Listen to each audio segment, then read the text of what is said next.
Guys দেখেন, এখানে কালো পীরের মাজারের অনুষ্ঠান চলিচ্ছে।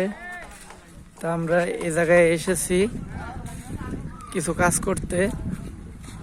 সেটা হলো, এই দেখেন আমরা মূলত হলো রাজমিস্ত্রি আছি, হলো আপনার দান বাক্সর টাইলস লাগাইতে। এই যে একটা টাইলস লাগাইছি দেখেন।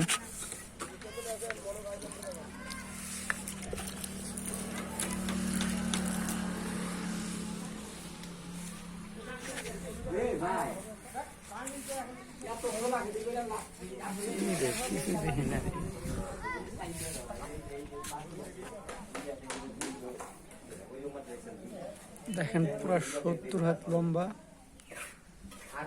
মাজারটি।